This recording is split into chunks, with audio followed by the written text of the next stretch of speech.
Hello, and welcome. Welcome once again to the Secrets of the High Demand Coach. And I'm here with yet another high demand coach, and that is Jim Frawley. Jim is the founder of Bellwether, an executive development community dedicated to helping both individuals and organizations build resiliency, adapt to change, and thrive in rapidly shifting contexts. Jim, we need you now more than ever. My goodness. Jim provides a range of services, including keynote speaking, executive and business coaching, and workshop development and facilitation. And he is the host of the Bellwether Hub Podcast, building a library of resources both for teams and individuals to continually develop themselves. Well, Jim, I'm so excited to have you here. I've been looking forward to this conversation. So first off, welcome to the show. And I'd love to get started just with your story. Tell us a little bit about what you were doing before coaching, how you got into coaching, and why. Yeah, sure. Scott, thank you so much for having me. So I guess if I would go way back, my career started in radio and it didn't pay any bills. So I left it, went into corporate training. It was the only job I could find. My sister was able to get it for me. Didn't really have much of a track, and it got me stuck in Omaha, Nebraska. And to get out of Omaha, Nebraska, the only job I could get to get me back to the East Coast was in the financial industry. And that's where I spent most of my career, was doing public relations, executive communications for the financial industry. The challenge with that was that it was right smack in the middle of the financial crisis. So it was like the worst possible job, the worst possible time. But I learned so much from really, really good executives about how to handle pressure. How do you communicate under pressure? How do you understand your audiences? And I consider that period of time one of the most defining in my career, just from what I was able to learn. And that turned into about a 10 to 15-year career in finance. But it never really jazzed me all that much. Finance wasn't really my world that I wanted to be in. And I heard about coaching, and I went to a coach and I said, what do I want to do? I put together all these business plans, and Columbia University has a coaching program. I saw it, it clicked. I said, let's do it. Quit the next day and put out the shingle. So that was it. Wow. Fantastic. So, been through it, right? And I'm sure a lot of those lessons have really influenced your coaching in a pretty dramatic way. So kind of in light of that, what would you say is the most important work that you're doing for your clients right now? The work now, the really exciting work I'm doing is, I like to call it, how do you prepare for change when you don't know what change is coming?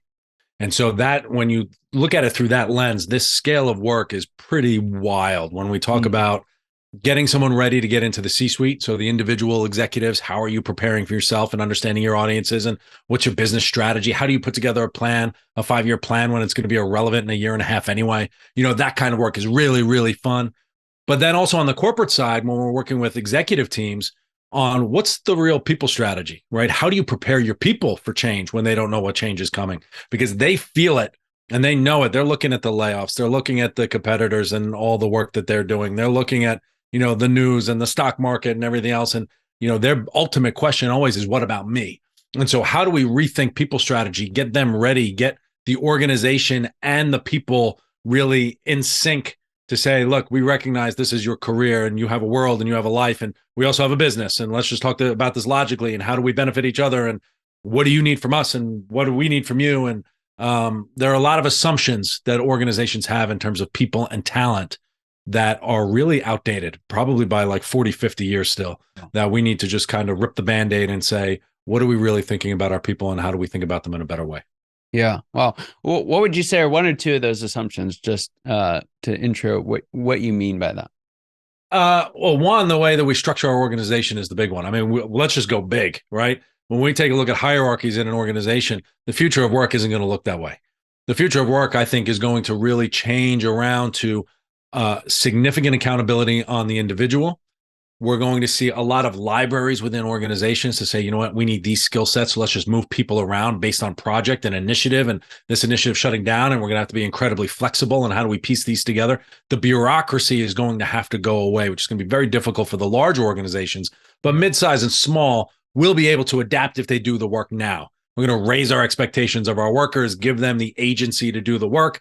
And you could probably do it with maybe half the people that you have. So there's this real big kind of, we don't need the amount of people that we used to have. They can potentially work wherever they want. We do need to bring them into the office sometimes, but let's talk about the business and what the business actually needs.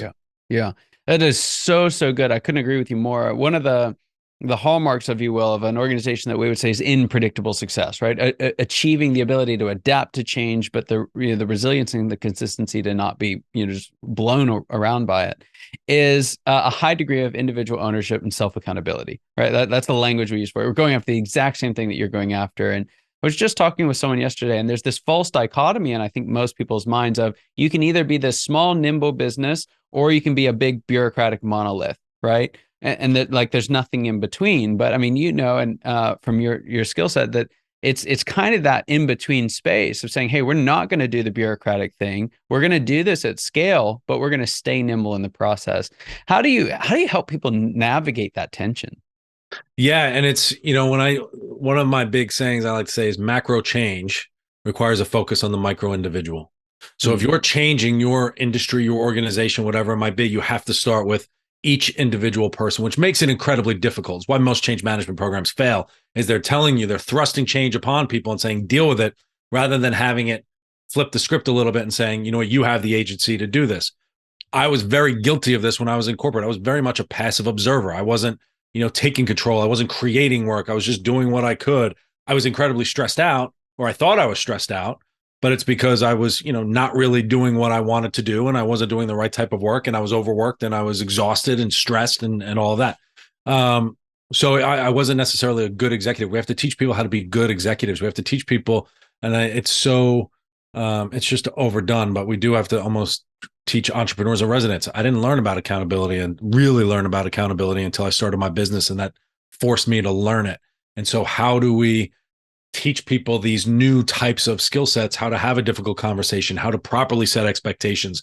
How do you have a belief system, and how do you bring your belief system into work? These things that we really don't want to dance around, but we have to if we want to get people to be able to elevate up to the level that we know that they can elevate to. Yeah. Yeah, I think one of the things that was kind of unique or remarkable about what I saw just as I was doing some research on you before the show was how much you, and it's even in your bio, just how much you have a focus on both the organization and the individual. What I found, most folks in the industry they'll kind of work in both spaces, but they have a very strong bias one way or the other. Either I'm a career coach, right, or a personal brand consultant, or a leadership coach, and I'm focused on the individual and everything's about the individual. Or you've got the kind of organizational design, architecture, scalability, all about the organization. And, we kind of make, half-hearted isn't fair, but not full attempts to really bring those two worlds together. And it seems like that's the centerpiece of what you do. How do you do that? 100%. And the way I like to put it, I like the way that you framed it, because I don't see anybody else doing it. You've got the logic of a business versus the emotions of an individual. And how do you pair those two? And they have to come in. And it comes from understanding. It comes from ripping apart assumptions. It comes from rethinking expectations on what my role is versus what the role is going to be that the organization needs. And a lot of the times that when we're working and we go into work and we take a new job is we assume it's 40 hours sitting at a desk in a cube doing this and pushing paper. And, things like AI are going to fundamentally change it. My argument when I was in corporate all the time, I had a boss who said, you have to stay in that seat until 6:30. And I'm okay, right? I don't really, right? I could get this work done in 20 hours, right? So what's the value of your employee? What's the value of work? It's not necessarily, you're not paying them for 40 hours. You're paying them for value to the business. And how do you rethink your people strategy around that? It's very difficult with the amount of employees a lot of these organizations have, which is why many of them are paring them back. And this is just the start of what we're seeing now in, early 2023 with the layoffs and everything. A lot of these jobs aren't coming back because they are going to say, look, we could put pinpoint focus on an individual and talk about value, and we can rework this kind of organization to make sure we're attracting the best people to create the value. Yeah. And that's kind of this logic, emotion, push, pull. But people need to understand that there's a game being played. Right. It's not, that your work isn't your family. Work isn't, all these things that we've been given these lines and really nice talking points. People are hip to the lines now, and they're not really jumping into that anymore. So let's kind of rip the Band-Aid off, be a little upfront, and say, this is how it's actually going to be. Yeah. One of the things that's fascinating about this topic and this challenge is that it's hard for everyone, but for very different reasons, right? You take the large organizations, it's hard because affecting individual change when you have hundreds and thousands of employees that's a long process, right? Like that, you just have to be committed to that. You're not going to see a whole lot happen for quite a while. On the other side, you might think, okay, small organizations have this massive advantage because, you affect one person, and that's 1 out of 5, and you've affected 20% of the organization. And I would probably argue of the two, they do have an advantage. But when you get into these small organizations and you look at the realities on the ground, they are doing 9 people's work, and so like they're just running around like chickens with their heads cut off. And so the challenge that you have in small business is like, we just don't have the capacity to sit down and focus on this. So if we kind of split those apart for a second, and let's hit the little guy first, and then we'll talk about some of the how you affect this change in a larger corporate environment. But for that, young entrepreneurial organization who has really struggled finding people for the last couple of years. They've really struggled competing, especially on wages. And they're hearing this and saying, yes, we do need to stay nimble. We do need to be able to adapt. We do need to be able to change. What would be some of the advice you would give them on how to start taking steps forward?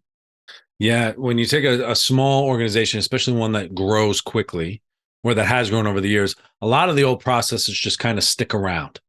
And there's a lot of stuff that just, we do this because that's the way it's done. And, we just have to do it this way. And if we want to elevate the organization to another level, it's time to almost throw out the script and start anew. Now, it's not recreating a full business plan and going bananas, right? It's a number of strategy sessions. We could put this together. What do we really need to do? Have we lost have we identified our true identity? Have we lost our true identity? How have market dynamics changed the way that we're looking at things? And when you have in a conversation with all of your people, I will guarantee you they're doing the work of 9 people. They could shed half of those tasks tomorrow, and the business will be fine, right? And these are the conversations we're having. Is like, we saw it when everybody started working from home, and we started seeing how engaged people really were. They're saying, from a productivity perspective, we could lose half to 3/4 of our workforce and still be fine. Ownership knows this. Leadership knows this. Now, it's a very difficult pill to swallow. It's a little too blunt to kind of say, hey, we're tossing out 75% of the workforce. But that nugget's kind of stuck in the brain. And now how do we evolve the business to say, all right, maybe we can do the same amount of work with 25% of the people, but we still have human beings, right? And we've got different profiles of workplaces that really care about their employees. They really do. And they say, all right, how do we take maybe 25%? Maybe we start a new business within it. And how do we kind of set that up and kind of separate that? And how do we navigate this? And that's a lot of the bigger discussion of what's our identity going to be as an organization? What do we really need to do?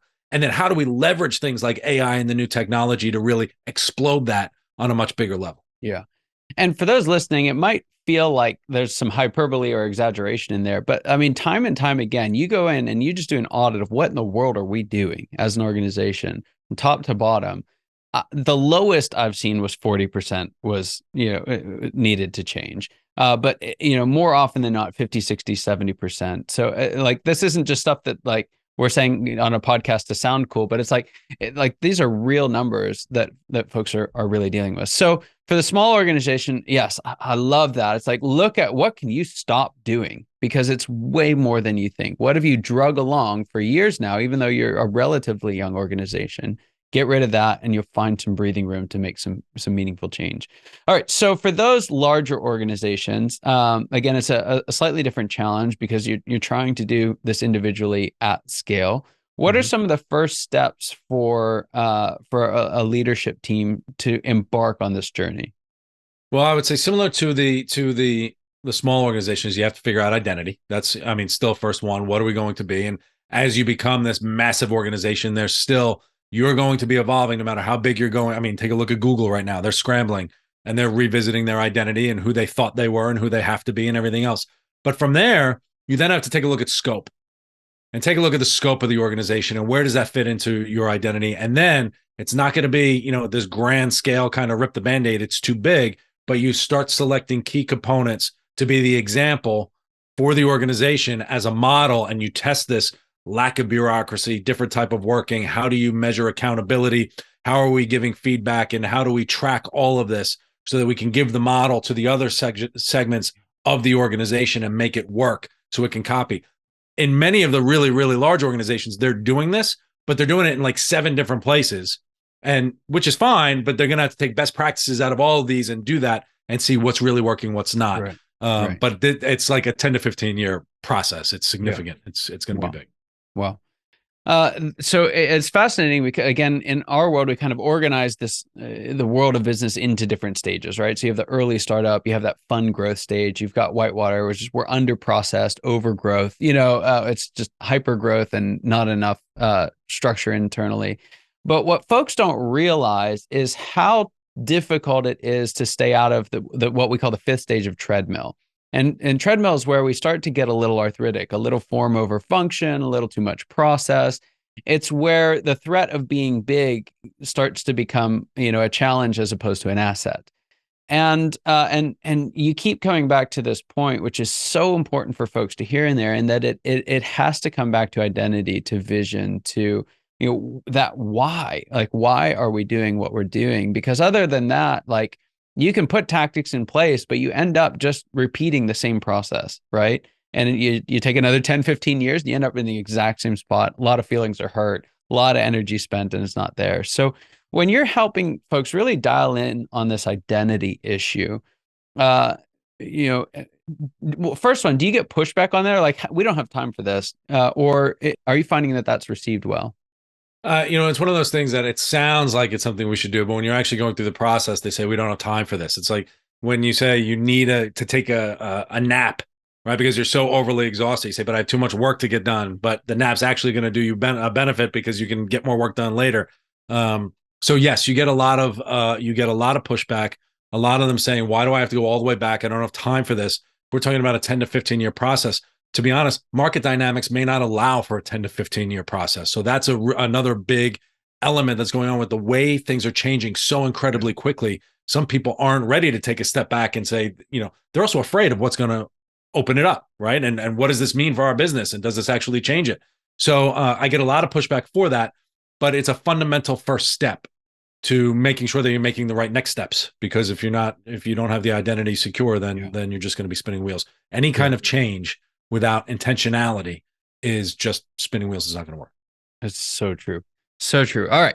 So here's a question I love to ask all of my guests. And it's this: what's the biggest secret that you wish wasn't a secret at all? What's that one thing that you wish everybody listening today knew?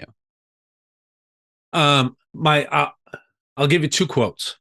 And these are my two favorite quotes from when I became an entrepreneur. And these are the ones that helped me the most. And so I would say, as we're so distracted by change, and I guess this is more for the individuals.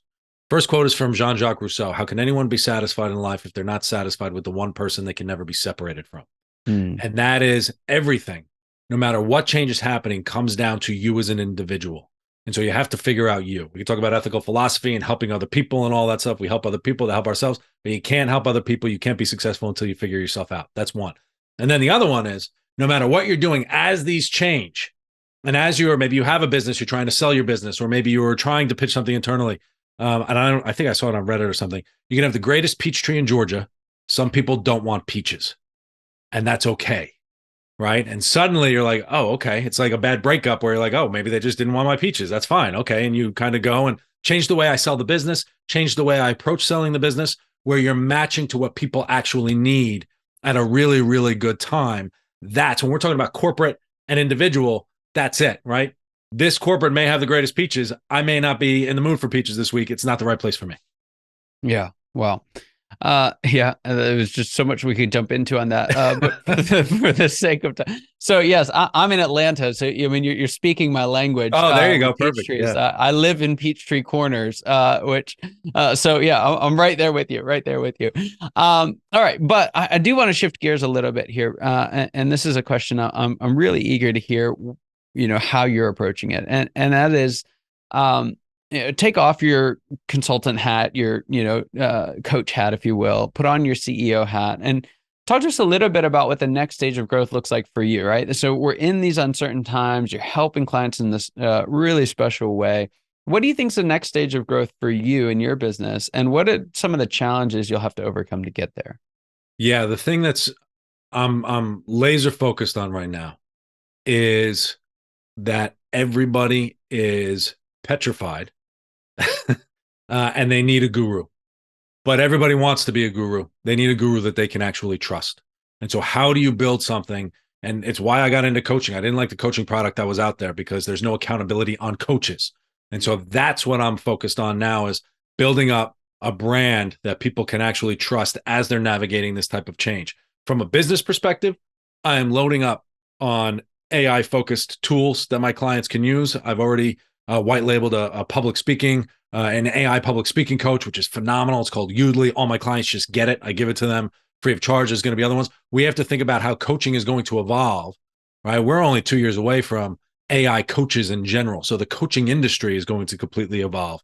And so what does that look like? And how do you create something uniquely human so that when people go, they can use the AI coach? They should use it if that's helpful for them. But when they need that human, how do they find the one person they could trust? And that's what I'm looking to build over the next couple of years. Yeah. Wow. Remarkable.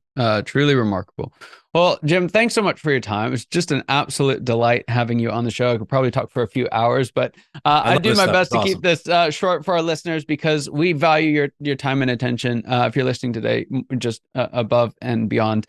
And so I would just want to say to all you listening, thank you so much for your time and attention. It means the world to us. I cannot wait to see you next time. Take care.